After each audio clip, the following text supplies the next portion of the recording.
le discours d'ouverture en tant que présidente de Santé Sud. Et là, cet après-midi, je suis là en tant que qualiticienne et technicienne de laboratoire experte pour Santé Sud. Et donc, c'est dans le cadre du projet Promouvoir la lutte contre la drépanocytose en Afrique de l'Ouest que je suis là en tant que qualiticienne, puisque dans le cadre de notre projet, d'une part, nous venons en soutien à la SDL pour tout ce qui est activité de sensibilisation et relais communautaire. Et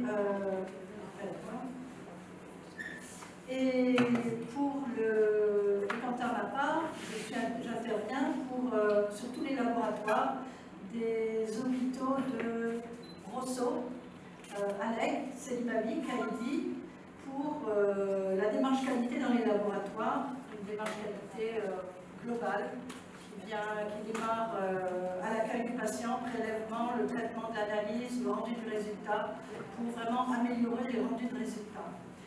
Donc, nous avons mis, dans ce cadre, nous avons mis en place, pour la première fois en Mauritanie, les tests de diagnostic rapide de la drépanocytose.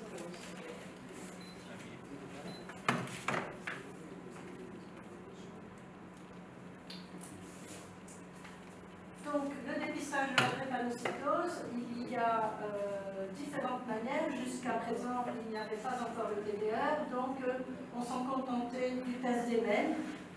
On s'est contenté du test d'Emel, puis le frottis sanguin. Je vous montrerai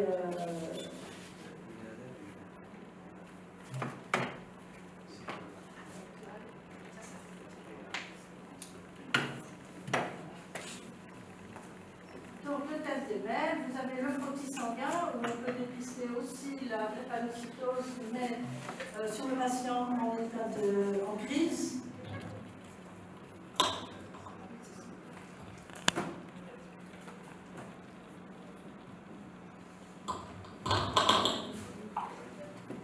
L'électrophorèse de l'hémoglobine, bien entendu, et enfin le test de dépistage rapide. Donc, il était une fois le test d'Emel. En 1917, Victor Emel découvre la falsiformation in vitro. C'est pour vous dire que ce test est d'une part très ancien et aujourd'hui, comme le disait le docteur Touré, quelque peu obsolète. Les inconvénients du test d'Emel, c'est une technique qui n'est pas simple à réaliser, quoi qu'on en dise. Donc, il y a de nombreux faux négatifs. Les résultats sont en 24 heures. Sauf si on utilise un réactif qui a le méthabisulfite mais qui n'est pas à disposition de tous les laboratoires. Et si vous avez un résultat positif, ça vous indique une présence d'hémoglobine S. Mais vous ne pouvez pas savoir s'il s'agit d'un porteur simple ou d'un drépanocytaire. Donc de nouveau, il faut faire la corrélation entre le résultat des tests d'Emel et la clinique du patient. Ça ne peut pas être très efficace. Donc, je vous montre juste quelques images du test d'Emel, qui est, comme je vous disais, de lecture pas simple. Là, c'est très joli frottis. Donc là, vous voyez la falsiformation de l'hémacite. À ne pas confondre avec parfois des érythrocytes, qui ne sont pas des drépanocytes. Là, vous avez un résultat négatif avec des jolies hématies toutes belles, toutes rondes, et le résultat positif avec la falsiformation. Donc, on voit la transformation de l'hématie. Donc, sur le frottis sanguin, comme je vous le disais, mais ça se fait de moins en moins dans les laboratoires, maintenant qu'il y a des automates d'hématologie dans tous les laboratoires, et même dans certains laboratoires de centres de santé. Les techniciens font la numération sur l'automate et ne se donnent plus la peine d'étaler une lame pour regarder le frottis sanguin. Même pour le diagnostic du paludisme, c'est pareil, ils ne font plus que le TDR palud et ils ne regardent plus le frottis sanguin, donc ils ont perdu vraiment cette pratique qu'il va falloir de nouveau remettre en place parce que l'examen du frottis sanguin vous donne vraiment beaucoup de renseignements. Comme vous savez, vous pouvez on s'écarte un peu de la drépanocytose, mais sur une grosse hyperleucocytose, on va pouvoir peut-être orienter le médecin si on trouve des cellules malignes et lui dire qu'il y a présomption de leucémie. Si on ne le fait pas, on ne le saura pas. Donc là, vous voyez un frottis sanguin chez un patient qui a une drépanocytose et vous voyez les hématies falciformes. Je regarde. Les hématies falciformes que l'on voit vraiment très très visibles. Donc en France, dans le laboratoire où je travaille, il y avait justement, nous n'avons pas l'habitude de la drépanocytose et il y avait un petit enfant qui est venu, qui était malade, et un petit enfant qui venait du Congo, et le médecin a dit il a de la fièvre, il n'est pas bien, il est trop fatigué, il fait un palu. Donc on nous demande un frottis sanguin, un dépistage de paludisme. En France, on n'a pas de TDR palu, donc on est obligé de faire le frottis sanguin. Et en faisant le frottis sanguin, tout de suite, il est apparu un frottis sanguin similaire en disant ce petit garçon n'a pas un palu, il a une drépanocytose.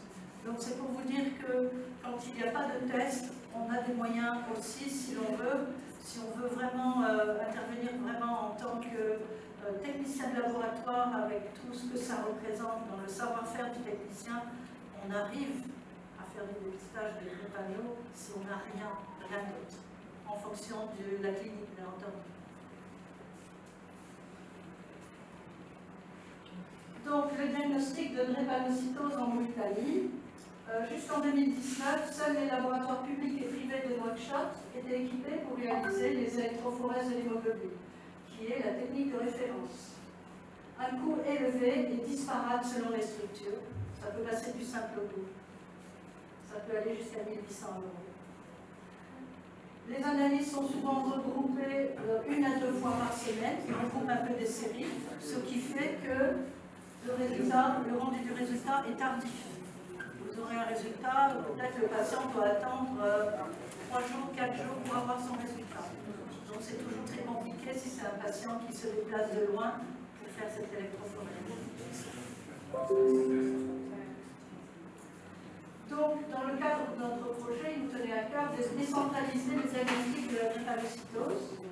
En 2019, en région, nous avons installé un appareil pour électrophorèse de l'hémoglobine. On a un retour d'expérience qui n'est pas très positif, avec de nombreuses difficultés qui se sont révélées. Difficultés technologiques de réalisation, difficultés de maintenance, entretien, panne. On sait qu'ici, il n'y a pas souvent de la maintenance sur les appareils, elle est compliquée. Le personnel non qualifié, rendu de résultats tardifs, là aussi, puisqu'il voulait faire 1 fois par semaine. Donc c'est compliqué. Refaire revenir le patient, parce que l'échantillon de prélèvement EDTA ne se garde pas très longtemps et il se dégrade. Donc il fallait faire revenir les patients pour leur dire eh ben, venez le jeudi, parce qu'on a décidé de faire les électrophorèses le vendredi. Donc, un peu compliqué. Aussi, peu de prescriptions médicales.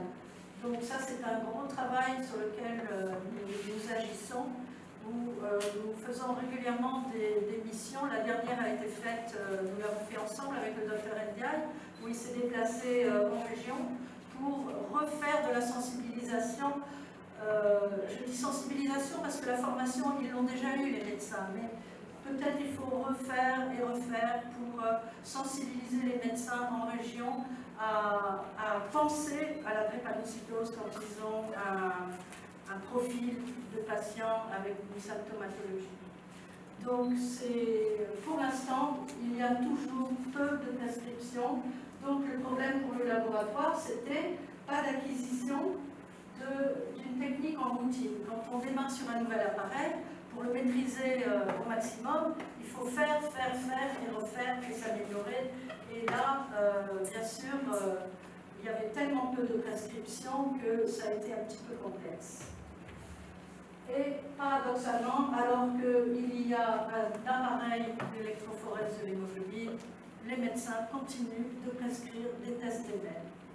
Donc, c'est tout ça où nous intervenons régulièrement pour reformer les médecins et leur redire que le test des règles, écoutez, c'est vraiment quand il n'y a rien d'autre. Si on a des techniques plus sophistiquées, il ne faut quand même pas hésiter. Donc, nous avons déployé des tests rapides de la drépanocytose face à l'insuffisance du plateau technique adéquat, face à un manque de ressources humaines qualifiées. Il a été proposé au ministère de la Santé d'introduire ces TDR pour décentraliser le dépistage.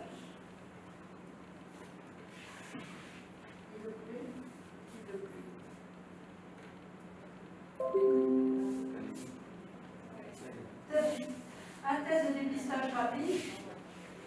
On est vraiment, oui, on est dans le prochain. Donc, ici.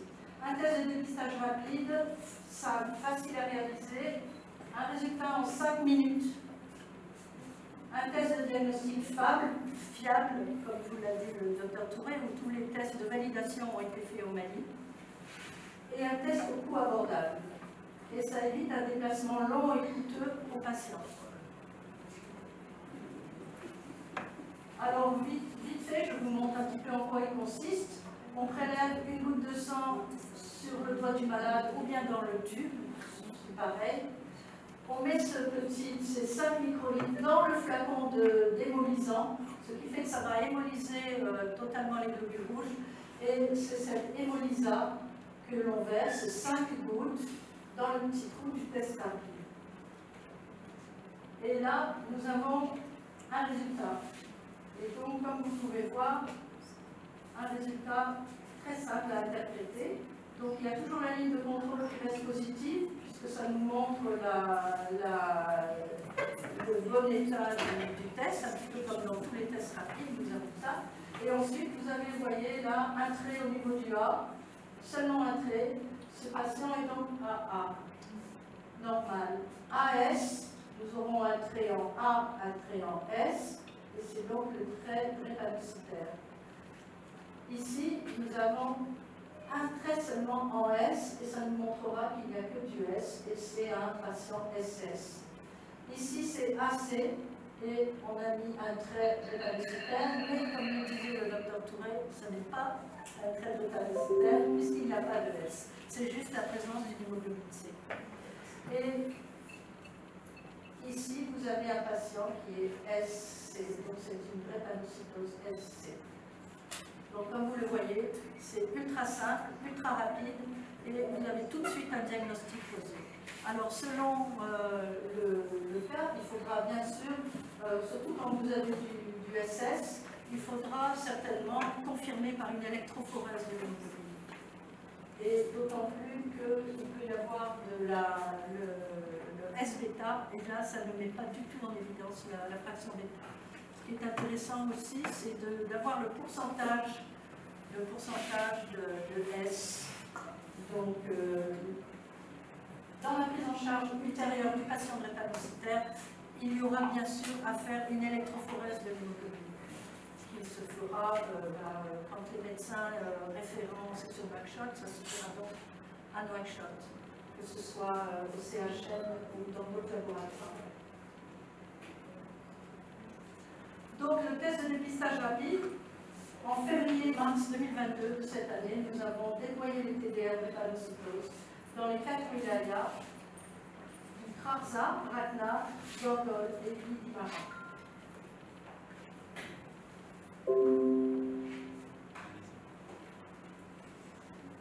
22 coffrets de 20 tests remis aux structures. La consigne, c'était de faire les TDR sur symptomatologie, puisque c'était le début vraiment du déploiement de ces TDR. On n'est pas parti tout de suite sur un dépistage large, mais plutôt vraiment sur de la symptomatologie. Donc, au laboratoire du centre hospitalier de Rosso et 6 centres de santé du Trarza environnants, le CH d'Alep, donc le laboratoire d'Alep et 4 centres de santé du Ratna, 5 centres de santé de la région du Dordogne, le centre hospitalier de Célibali et 4 centres de santé du Bidimara. Donc nous nous avons fait cette formation des techniciens par regroupement des techniciens de laboratoire, des centres de santé, OCH régionaux. Donc, la formation s'est déroulée en un bref rappel sur la drépanocytose et surtout sur bien faire comprendre le principe de transmission. On a parlé bien sûr des comptes biologiques concernant la numération, où c'est très important aussi d'observer pour le médecin, d'observer quel genre d'anémie il s'agit, puisque c'est une anémie normochrome, et de ne pas demander un TDR sur toutes les anémies qui existent, puisqu'il y a aussi beaucoup d'anémies par carence, et qui à ce moment-là sont des anémies microcytaires, avec des petites valeurs de VGM. Et c'est un petit peu le signe distinctif sur l'anémie. Est-ce qu'on va penser à une drépanocytose ou à autre chose? Et comme le disait le docteur Touré, si le patient il souffre de douleurs articulaires, il a l'anémie, il y a d'autres tests, en observant le genre d'anémie, on peut exclure la drépanocytose et plutôt s'orienter vers des problèmes de polyarthrite avec d'autres examens de laboratoire. Et donc, bien sûr, nous avons fait la démonstration du test, et qui était voilà, par un technicien, bien sûr, et qui a été formé en même temps, au fur et à mesure.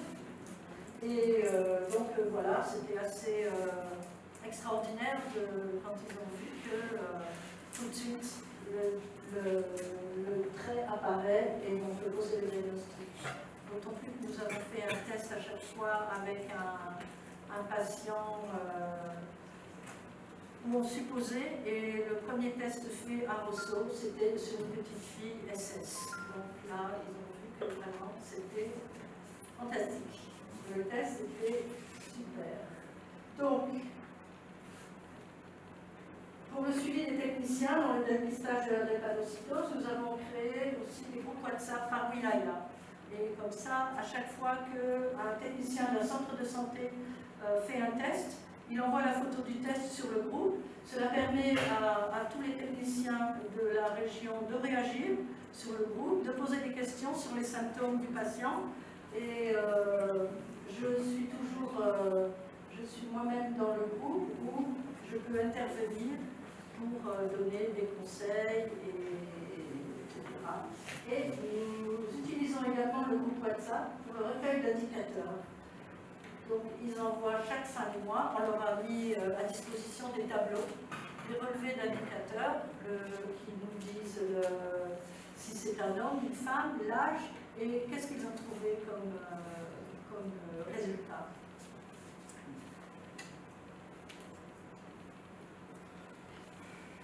Donc, premier résultat, le nombre de tests réalisés, 40. 40 sur, finalement, mars, avril, mai, on en est même là, on en est à 3 mois et demi. On en est à 3 mois et demi. Il y a eu 40 tests faits. 24 AA, 2 AS, 2 AC, 12 SS. Ce qui nous montre bien qu'il y a vraiment encore aujourd'hui un problème de prescription.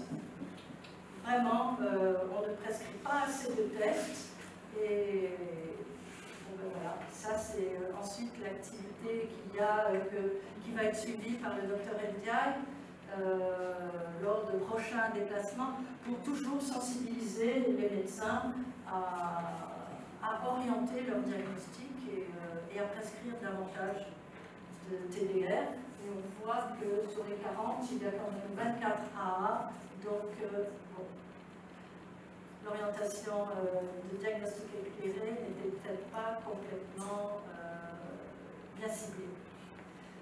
Donc voilà. Donc après, eh bien, nous allons continuer à rechercher et dépister la drépanocytose précocement pour améliorer l'espérance de vie des enfants et la qualité de vie des patients drépanocytaires. Afin de documenter ce phénomène, il est prévu que nous réalisons une étude de prévalence fin 2022 en collaboration avec le ministère de la Santé, l'INRSP et la faculté de médecine de Nouakchott. Et bien sûr, il serait souhaitable que le TDR devienne disponible en Mauritanie pour faciliter le dépistage systématique précoce et chez les jeunes en âge de se marier. Donc pour l'instant, il n'est pas encore référencé. Donc étant donné que c'est comme un réactif, je ne sais pas si ça doit être référencé à la CABEC ou ça c'est quelque chose que nous ne savons pas encore, mais bon, les personnes compétentes pourront nous donner les renseignements. Puisque pour l'instant, c'est Santé Sud qui fournit les tests. Donc voilà. Merci.